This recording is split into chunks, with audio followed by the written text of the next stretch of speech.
Ultron won, big planet full of robots, or maybe Thanos does rewrite the universe after Endgame like he was trying to do, and he doesn't get wiped out. So we see what that world looks like. The events of WandaVision are going to set up Scarlet Witch as a villain. The big bad of this is Doctor Doom. Welcome back to New Rockstars. This is Rogue Theory. I'm Erik Voss filling in again for Philip Molina. He'll be back soon, trust me. Today, folks, we are maddeningly multiplying multiverses like some real maniacs. Going rogue remotely today are Sam Bashor. Welcome back, bud. Thank you for having me. I dressed up for the occasion. I'm happy to be here. So Oh, cool. shush. You were already wearing that. Those are his pajamas. Also with us today, Marina Mastros. Hi. Hi. And our good friend, off-screen producer, Zach Huddleston. Thank you. In honor of you, Eric, I'm cracking open a Bang Energy drink, a little peach mango for your morning. Ooh. I didn't know we were celebrating. or selling anything at the moment. Okay, let's talk about Doctor Strange in the Multiverse of Madness. Folks, you may have seen last week, it just got delayed again to March 2022, which is weird. It's a month after Thor 4, which is staying put. It actually moved a week earlier in February 2022. It sounds like Marvel just wants to give themselves as much time as possible to figure out the exact concept and look and texture of the multiverse. They don't want to screw it up. And they actually announced they're going to bring in Sam Raimi's longtime production designer, Robert Stromberg, bringing in the big guns. Now, we have seen some unused art and footage, including Doctor Strange in an alternate blue cape and wearing Iron Man's armor in an Infinity War set photo that just came out. And recently, we learned that Disneyland's Avengers Campus is actually going to feature Doctor Strange explaining the multiverse. It sounds like the multiverse is a very big deal. They want to give themselves all the time in the world to figure it out. So I want you guys to pitch me your exact theory for what the Multiverse of Madness is exactly. Like, what is Doctor Strange's big threat in the sequel? How's he going to go about trying to handle it? But really, why is the multiverse so mad? May I? Go for it. All right, so buckle up, because this is a wild ride. We're going through the multiverse, and it's filled with madness. First off, I think we've heard this with a couple theories now, that after you get in so many snaps happening in one universe, you're going to have ramifications. That's basic math. We were taught that in elementary school. My pitch is that we go, like we saw Dormammu, a cosmic universe-ending threat in the first Doctor Strange. Let's keep the ball rolling. I know Baron Mordo was like teased, but let's go big. Classic Doctor Strange villain showed up in in Strange Adventures number 5, Shumagorath, big Cthulhu-like giant eye monster coming to eat your world. Hide your kids, hide your wife. Old reference. Really dated reference. No, that's good. I think that's good. Thank you. All right, so he's coming to gobble up dimensions. Things are bad. And we know that since he's aiming to come to our dimension, he's probably been to other dimensions before. Doctor Strange, he's got cosmic awareness. He's got a sense that something's afoot, something's bad. So he's going to need help balancing reality, or having the help of someone who has control over reality. And that's kind of usually how we view Scarlet Witch's powers, so that she has domain over probability, and she's able to kind of manipulate that in the comics. And I would like to see more of that in this movie, as well as her tapping more into her magical side. She is a witch. We've never seen her do that. She just like picks rocks up and to hypnotize people. So I think that she's going to be enlisted by Doctor Strange to traverse the multiverse, to find a way to stop Shumagorath from coming to our dimension. Okay. And I think that since with the Infinity Stones are no longer being used, and her powers were activated by the stones, she will be like his compass or guide through the multiverse, or like the power that he taps into to use it, because he doesn't have the time stone anymore, doesn't have any of those tools. And I think, because you also asked us to kind of pitch like what it would look like, I think it'd be a merger between the Sparkle Show with the portals and them going through it, as well as like her red energy. So kind of the doorway opens via his Sparkle Show, but she's more of like a balancing act. Like, you know, she also uses her ability, like I said, with kind of manipulating people's minds, bringing out their worst nightmares. Maybe with that ability, she's also able to kind of weed through all the craziness and the madness that is the multiverse. and kind of just gives them clarity so they're able to visit different universes. And then that's how we start seeing the blue-suited Doctor Strange. We're getting real creative here with our universes. Yeah. We start seeing him in the Mark 50 Iron Man armor, because why not? It's going to look cool. It's always cool when you get magic and tech mixing together. You could see Disneyland. Also, I always love the whole thing when we see like cartoon universe or Muppet universe or like Star Wars universe. Why not? Go big. Why not? Hey, go have some fun here. And also, I love when we get to go to like Bad News Bears universes. Like things went just totally bad. Like we see Everyone's Ultron. a frog? Exactly. Bad news. Walter They're all Matthau frogs. trying to rally a team of baseball players together to beat the Yankees. We're all familiar. That's exactly that's what we want from these movies. But I'm thinking like Ultron 1, big planet full of robots.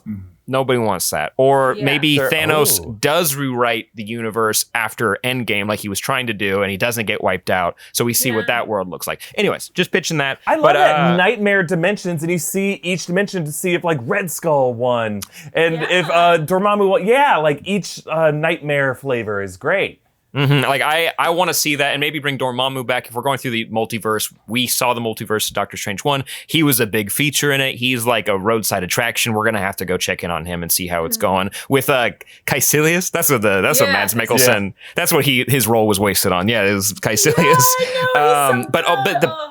But the big thing I want to see in this is Wanda utilizing magic specifically. We know that she's a powerhouse. We know that she can move mountains with her brain. But I want to see her like start casting spells. I want to see them go up against like interdimensional threats or extraterrestrial threats, and they're able to work together and kind of expand upon the magical elements of the MCU beyond just like Mandela flowers on shields or like or like little spears flying out. I want to see it get really creative in this movie. Yeah, nice. I agree. Sam, that sounds like a fantastic theory, and I love the idea of mixing Doctor Strange's magic with Wanda's magic in a way that seems like mutually compatible with each other, so that all magic seems like clear, that we know when magic's being used in the MCU. And the idea that like her, sorcery will be an internal battle in WandaVision, turning into this external battle in Doctor Strange and Multiverse of Madness sounds like a very interesting evolution for her character. And any way we can bring back these MCU villains in ways that justify maybe their missteps in the past and the way they've been displayed is good in my book. And for that, you get 2 Rogie Sparkle Bucks that are faxing your way right now. Oh my goodness. I get my fax machines on the floor. Excuse me. One second. I have to reach down. Oh, well, this is sweet. You sent me a little Ouija hat. And I guess you got to tell me what you got to tell me what the theme is with this one. I got the vinyl of Bohemian Rhapsody. Is this a favorite of yours? I appreciate it. Oh, and how thematically appropriate is this real life or is it just fantasy? We don't know what reality we're living in. Oh my god! Very good. I give you a sparkle, a buck, a Stanley nickel, a shroot buck. Oh, Sam, you have Flash Speed Force powers. You don't know what that did to me. He just put it up his butt. I'll never recover. Okay, so who's next with this Doctor Strange Multiverse of Madness theory? I actually got help with this theory from my friend Frank, who has been on the show before. You guys might remember him. I remember Frank Frank. Moran. Yeah, great dude. Frank at Happy Go Jackie, if you want to thank him on Twitter or be like, you supplied Marina's theory, but I did tweak it a little bit.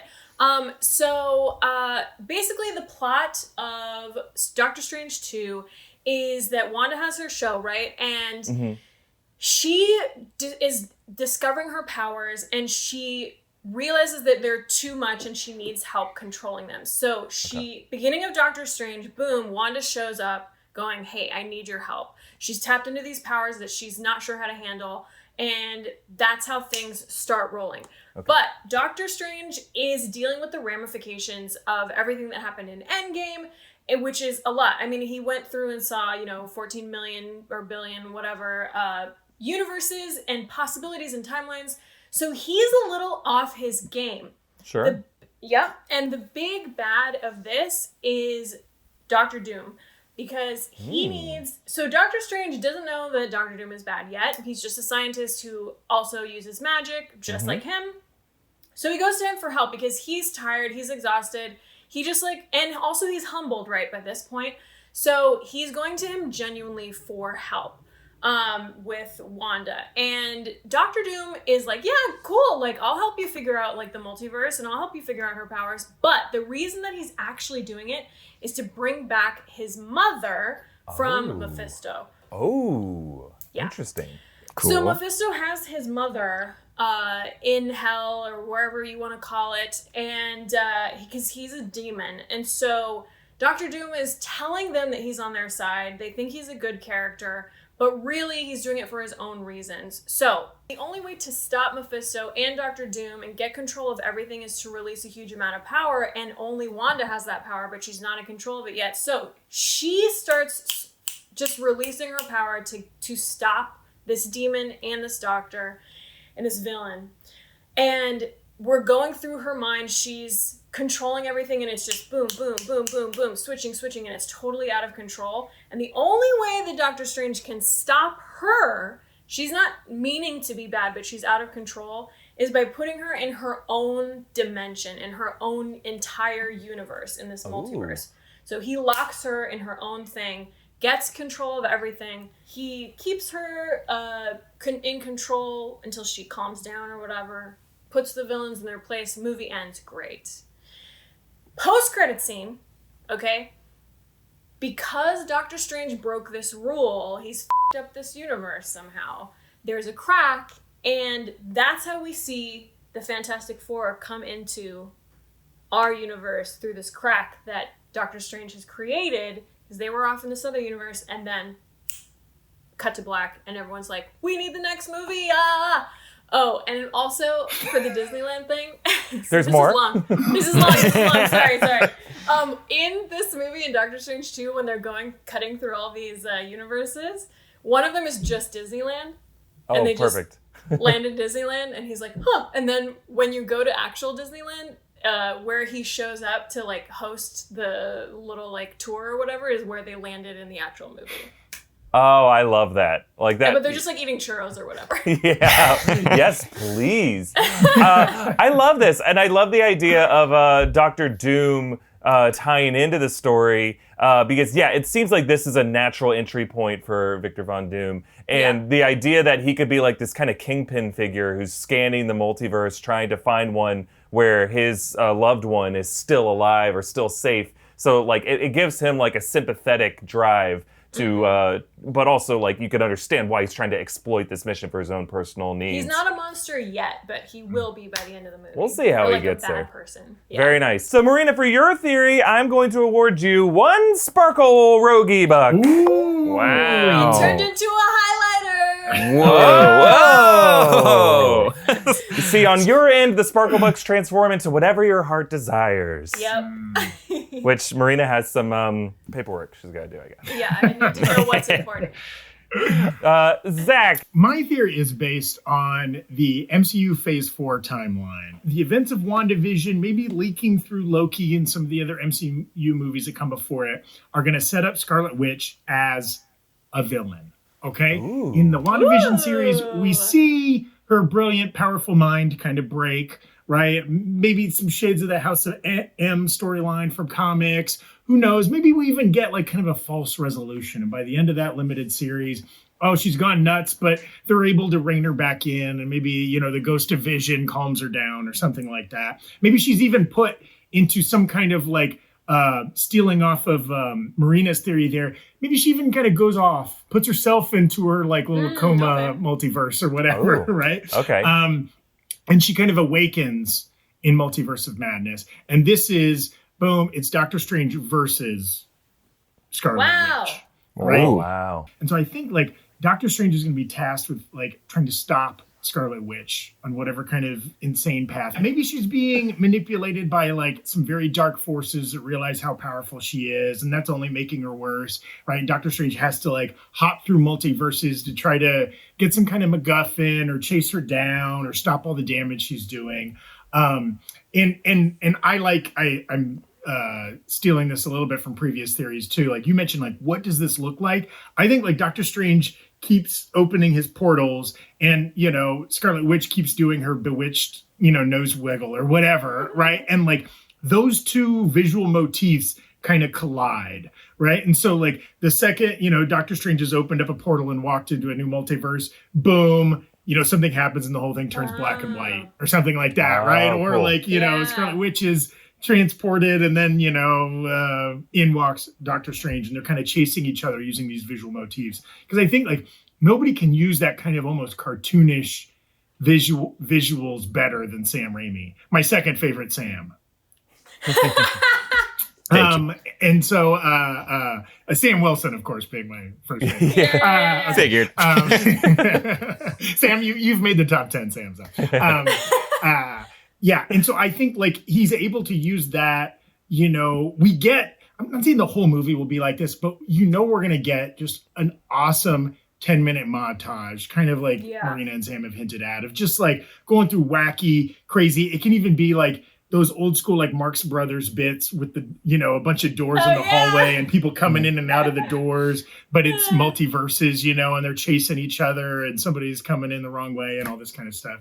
I think that's what it's going to be like. I also wonder, something none of us have touched on, Kevin Feige hinted that this movie is going to be an opportunity to introduce darker elements into the MCU, like a Blade, Dracula, Ghost Rider, that kind of stuff. And none of our theories are really hitting on that. And I think we might be missing out on something. I just don't know how you balance, like, though Blade is dealing with supernatural stuff, he's like a ground level dude. He's not like traveling in space or through multiple dimensions for the most part. He's like, stabbing vampires in sewers and stuff like that. So I don't know how you combine these worlds. I do think Sam Raimi will figure out a way, and it might not be till like a post-credit scene or just like after we've gone all over the galaxy and all through the multiverses, Doctor Strange is just like getting out of a cab in New York City and like up from the sewer grate, peeks some like red vampire eyes or something like that.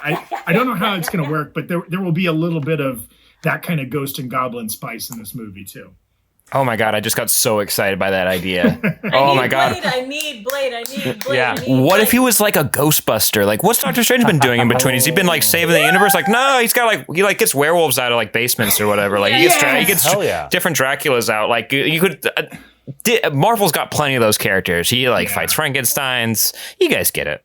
Yeah, absolutely. Cool. I'm ready. Zach, for reminding us that Blade is coming in this universe, and for recognizing that Scarlet Witch is totally set up to be a villain. If you consider WandaVision being an adaptation of House of M, in which she's an accidental villain, she doesn't realize what her psionic powers are doing, and this being like a vengeful spirit who's mad that she doesn't have her kids anymore or her love Vision, that she would be a freaking villain, and it would require the Sorcerer Supreme to take her down. For those 2 points, you get 2 Rogie Sparkle Bucks, my friend. Those transform into a birthday cake bash Bang Energy drink and a black cherry vanilla Bang Energy drink. You know I love that flavor. Black, cherry, vanilla, and Bang. The 4 best flavors. Okay, everybody, give me back your theories in a tweet. Okay, so a tweet version of mine is Shumagorath's invading Earth, Doctor Strange, and Scarlet Witch team up to explore the multiverse for the perfect pest control to take out a Cthulhu monster. Ooh. I love it. That's gonna take like an episode of Reply All to like break down what that tweet means. So what are these different elements? Oh, okay, I got it. Love it. Our favorite witch becomes our least favorite villain. Doctor Strange 2, Multiverse of Madness. Very good. Whoa. Boom. You looking for Very that? Very good. I am. Wanda and Strange, like, whoa, against Victor Von Doom and Mephisto for Doom's mom's soul. Is that meant to have a musical melody to it? It sounds like someone trying to read along the lyrics in their church hymnal, but they don't know the melody of the song. Like, no, they're off key. Yay! All right, folks. Every week we play a game of Rogue Theory with our patrons on the New Rockstars Discord server. This week we had 3 selected patrons pitch their plot for the upcoming Venom 2 film, Let There Be Carnage. And our Discord users Kachiti and AJ7787 both had really, really great theories. But the winner was Brim. Brim's theory had a lot of elements from the 90s comics run of Maximum Carnage, while also crossing over with Morbius and Ant-Man, some other Sony Spider-Verse characters. Basically, the idea was like they brought in Matt Gargan to let out a pulse to cause an earthquake in San Francisco, and that earthquake allows Carnage to escape from San Quentin. He brings in Shriek, like in the Maximum Carnage storyline. There's an ending that ties in the ex-con van, and then a post-credit scene that involves Eddie getting an email from at JJ at dailybugle.net asking him for a job. A lot of great fan service and world building here.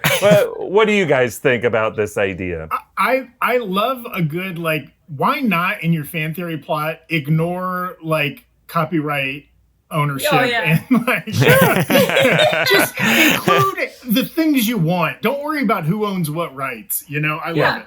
Because within a couple years, Disney's going to own everything anyway. Oh, amen. Couple months.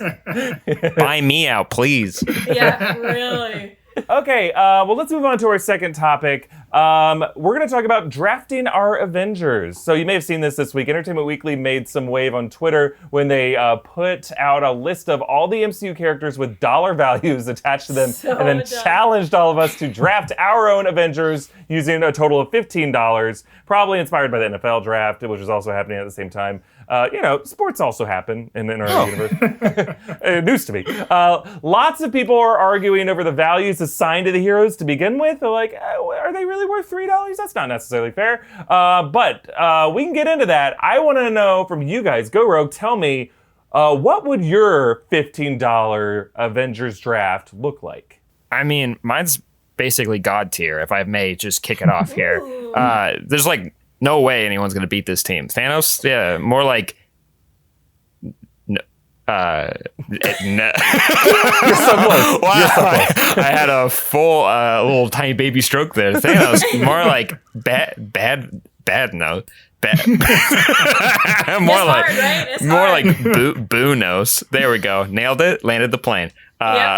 Inverted the bird. Landed the plane.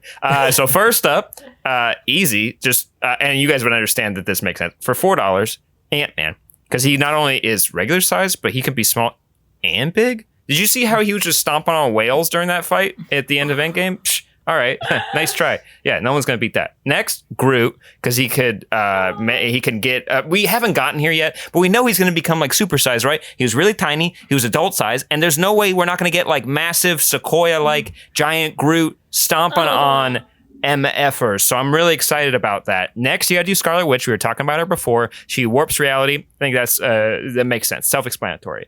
For $1 Vision, I get that he might not be everybody's favorite, but I understand. And he's kind of dead now, but we don't know what that means. But he phases through walls. He's super strong. He flies. He's got a laser in his head for some inexplicable reason. And it's voiced by Paul Bettany, so he's already got the British timbre in his voice, the accent. And to finish out the team, we got Thor.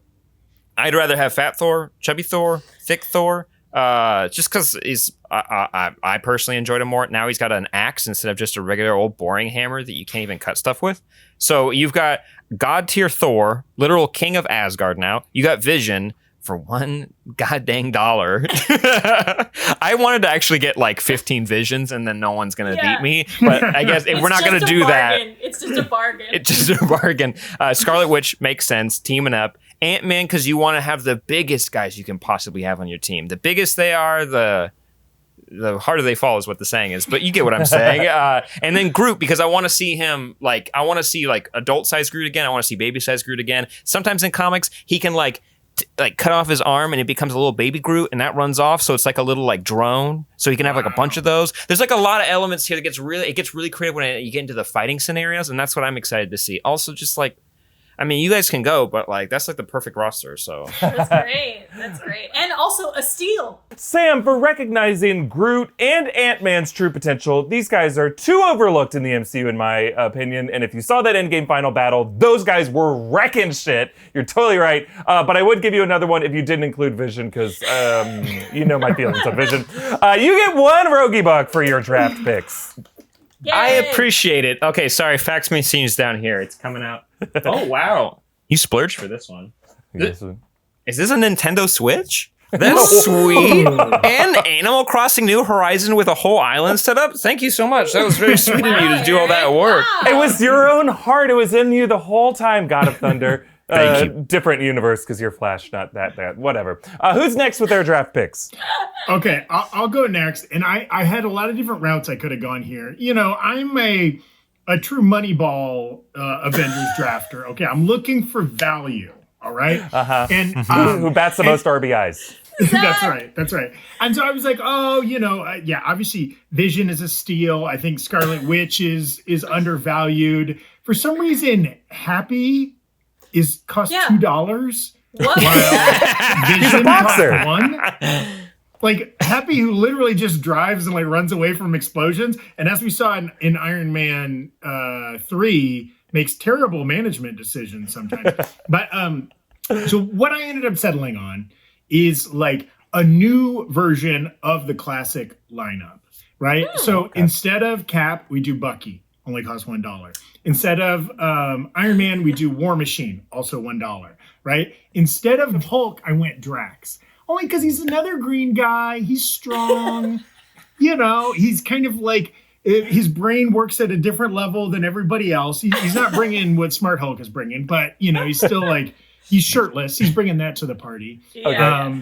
Instead of Black Widow, I just stretch a little bit here, but Falcon, a fellow military spy type person who's also not physically enhanced except for with weapons and stuff like that. So, and then your favorite, Eric, instead of Thor, I went Vision, only because they're both like kind of godlike. They've got lightning or laser powers. And Vision only costs $1. So I've replaced the original 5 Avengers, and I've only spent $6. And that remaining $9, I'm going to invest. Okay. And then maybe by phase 5 or phase 6 of the MCU, I might have upwards of $12. He's going to invest it. You're going to say, that's right. That's something. Watch it grow. A lot of these smaller franchises want to spend all their budget on draft picks, so sometimes there's other ways to spend that money. Yeah, put some new seats in the stadium. If you're running the Jacksonville Jaguars, you can build some swimming pools. That's right. Brought us back to the brink, Shad Khan. Thanks, buddy. Plus, as if Tommy Bechtel were here, he could fill us in on how the Buffalo Bills did in the draft. But one thing is, you don't want to use all your money in the draft because you got to save that money for free agents. And I got a feeling there's going to be some good MCU free agents coming down the pipeline. A Wolverine, a Reed Richards. Sure. Hell yeah. Yeah, the best is yet to come, Zach. And you would probably get maybe 3 Rogies, but because you specifically didn't learn the lesson for what I just told Sam, Vision is priced at $1 for a reason. Not interested. You get 1 Rogie buck, my friend. Look, just one, though. That became You said he almost got 3 and you knocked it down to 1. He would have had 3, but he specifically didn't listen. I told you, Sam. He had a chance to make a change, and he didn't.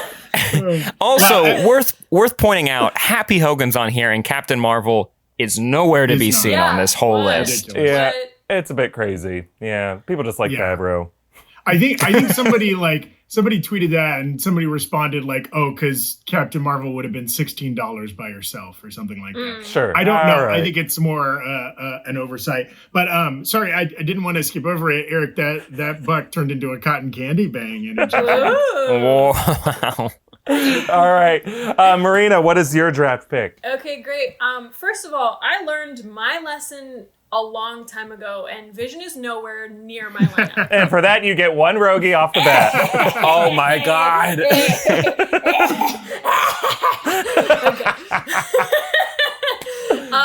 Okay, and also, my lineup is all women and people of color.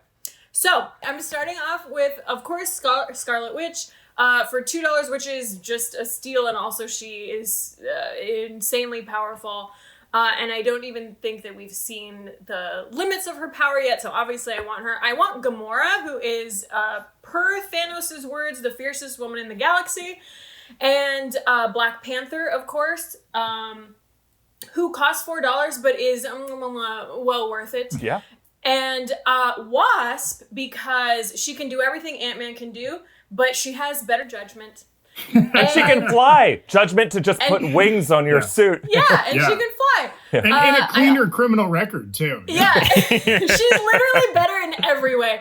And I also have Nebula for 2, who also is a steal at 2. She's like such a warrior, very smart, and also now has a moral compass. And then War Machine, who is basically Iron Man because he has Iron Man's suit. And he's been practicing long enough so that he can really use it to its full potential, because the only thing that was holding him back before was he had just landed in the thing, but now he has experience. So this is like straight up the best of every possible angle. So I'm ready for my roguies. I'm ready for my glitter, what are you calling them? Sparkle sheets? The name changes every time. Okay, yeah. Marina, that lineup sounds great, and there's like each one of the people I would say earned their spot there. Totally. Like T'Challa's the king of like the best nation on earth. Like Yep. War Machine, the poor guy, when everyone's been announcing these Phase 4 lineups, people are like, I guess Don Cheadle doesn't have work. I hope he invested his money well, because this guy's like been awesome and he doesn't have a specific movie ready for him. Hopefully he shows up in like Captain Marvel 2 or something like that. But you get an additional roguie for that lineup, because I would definitely go see that movie. Great. It turned into a little pride flag. Yeah. Aww. I also like, Marina, people of color takes on new meaning when there are green and blue characters. That's a double. I almost It's better. included Groot for that reason. But I He's figured... extremely racist and sexist. Yeah. Don't He's translate what he is terrible. saying. Yeah, a terrible person. He's Terrible that baguette. Yes. All right, give me back your drafts with a tweet. I guess you could just name your picks or just sum it up in your theme. Save your money. Buy cheap Avengers. Hashtag Moneyball. Great. Women and POC for me. All right, great. Vision is little king emoji. I'm fighting the power. I'm understanding the game now. In my rage, no one gets an extra rogie from your tweets. No one does. But folks, it is now time for Rogue Questions. Yay. We're surfing? I don't know what we're doing. Okay, Rogue Question number 1. Endgame writers Marcus and McFeely covered up for a plot hole in a watch-along by saying that the gauntlet Thanos puts on at the end of the Age of Ultron post-credit scene was a practice gauntlet for the one that he had to eventually wear in Infinity War and Endgame. What is a good reason for someone to have a practice gauntlet? I don't know about you guys, but when I first learned to snap, I did it with these 2 fingers. Can anybody? I don't know. So maybe like Thanos, he's an alien. He grew up somewhere else. Is that true? Yeah, Can't do it when in I was the a little gloves. kid, I snapped using these fingers. Zach! So maybe he had to practice. He didn't know how to do this snap either. Zach, I can't believe that's true. I guess it works, but I don't know. Zach's going to have earlier Zach, carpal tunnel than the rest of us. Zach, somebody was messing with you as a kid. They were like, this is how you snap, Zach. And you were That's like, right. okay. No, Zach, I'm in your corner. I snap that way. I snap with all the fingers. I can snap with all the fingers. I didn't have a lot of talents as a kid. I can't play instruments. I'm not good at running. I can't do backflips. So I figured out how to snap all my fingers. Wait, Sam, did someone tell you that being able to do a backflip is something that everyone should know how to do? Every cool kid. Did you watch any Disney Channel original movies? They were all doing backflips. That's right. Brink was doing constant backflips. Sam was just bullied by the Navarro cheerleaders growing up. Yeah. Ruthless. Okay, so this is easy, right? I don't know about you guys, but when I was a kid and I was given a nice piece of clothing, like dress shoes, like a pair of slacks, or like a button-up shirt, just think anything you'd wear to a funeral. But it was, my parents would be like, don't get anything on it. Don't scuff them up. And then I'd still go out and play soccer, and I get like smuts, or I'd scuff up my shoes, and then my parents would be furious. Now I'm just guessing this is a classic scenario. He put on the glove, he went out and he started playing like PlayStation, or he was playing ball with his boys, and he just scuffed it up, and it didn't look good. And we know when it comes to Thanos, it's all about presentation. He knows his speeches. He knows his looks. It's always been big gold tees of some sort. And you think he's going to go into a battle and have it all be all like scuffed up? Mm-mm. Nah, if he's gonna murder a bunch of people, he's gonna look good doing it. I love the idea of Thanos like checking himself out in a mirror with his glove and being like, "Oh, this won't do." Yeah. Glad I got another one. Yeah, that's the Thanos we know. And also maybe the Eternals came in, like they shamed him a little bit. They're like, you ruined this. We got church on Sunday. Yeah. Mine is simple. He just had to figure out if he could fit it into his purse. Yes, Thanos' little known purse. Yeah, that's Can right. I get it in there? And then he has to carry the bag. Yeah, it's the Infinity Clutch. Yeah. Oh, That's thank great. You. Thank you. Dang it. I'm not going to make that joke. Number 2, Disney announced Rise of Skywalker will hit Disney Plus in time for Star Wars on May the 4th. How will you watch it differently at home than you would in the theater? I'm gonna watch it on mute, but with the closed captions on, so that I can scream whenever I want, "Where's Rose? Where is she?" And then that's it. Yeah.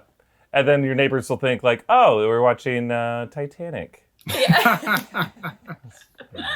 Where's Rose? Where? I'm gonna watch it the exact same way I watched it in the theater. No pants. Has your court date come up yet, Zach? Delayed due to Corona. Everything's been delayed.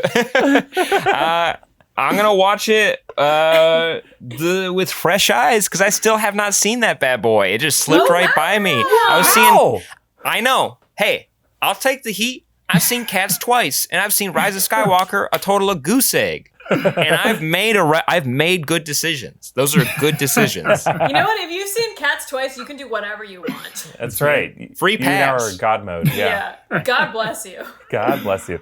All right, on to our third one. Michael Jackson's nephew did an interview this week where he repeated a story that Stan Lee had mentioned years ago that in the mid-90s, Michael Jackson was in talks to buy Marvel with the specific motivation being that he wanted to play Spider-Man in a movie.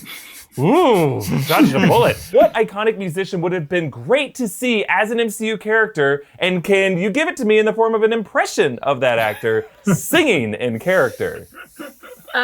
Okay, it's not singing, but this is a scene. It's Cardi B as Shuri trying to remove the Mind Stone from Vision. Okay? Okay.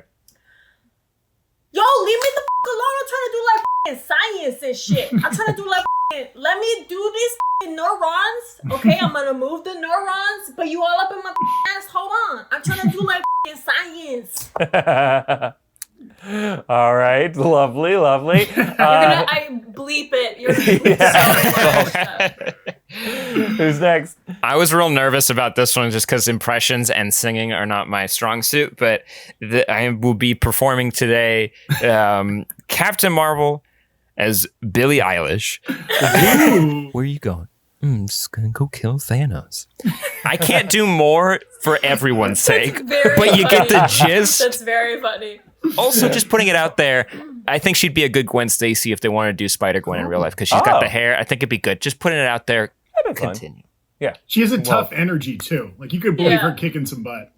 Okay, mine is going to be keeping the theme here of female musicians. And this is going to be in a rebooted, gender-swapped Fantastic Four, Miss Lauryn Hill playing that thing. Yes. Oh, I love it. We love a pun. We love a pun to Love finish. We do love it. It's a long way to go for a dumb pun. It's better than mine. All right, We got there. What are our final scores of Rogies out there? I have 2. I think I've got 3 Bang Energy drinks, which is like an afternoon for Erik Voss.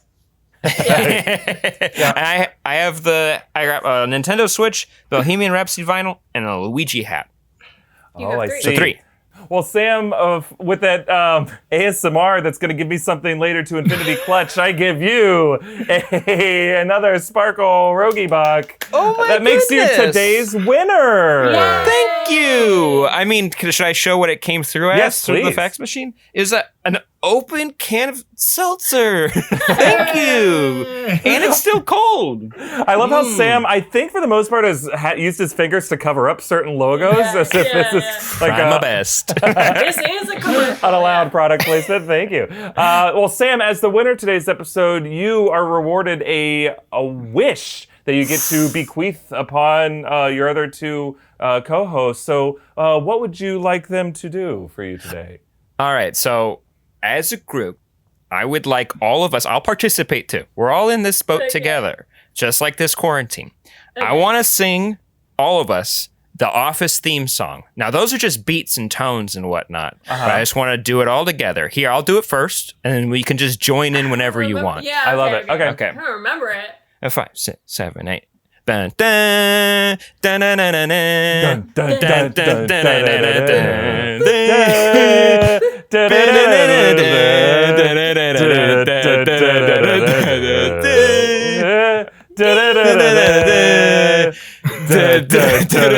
The delay is making this real hard. Sounds great on my end. So I'm just saying ding. What is happening on Zach's camera? Sorry, my camera was falling down. I'm still shooting, even though my Zoom is now covered up. Okay. Zach's It'll be doing a gross hot stuff. mess. Editor John, I apologize. Yeah. Here's an ending if John wants it. Ding. Perfect! Nailed it! Great! Well, that is it for this episode of Rogue Theory. Thanks again to all of our guests. Sam Bashor, winner of today. Marina Mastros, thank you for joining us as well. And of course, off-screen producer Zach Huddleston. You guys are all cherished in my heart, and it's so great to see your faces. Don't forget to subscribe to Rogue Theory podcast feed, and stay tuned for the YouTube channel for this and other shows. Follow me at Erik Voss, and follow us on Twitter and Instagram at New Rockstars. Thank you for joining us. See you next week. Bye-bye.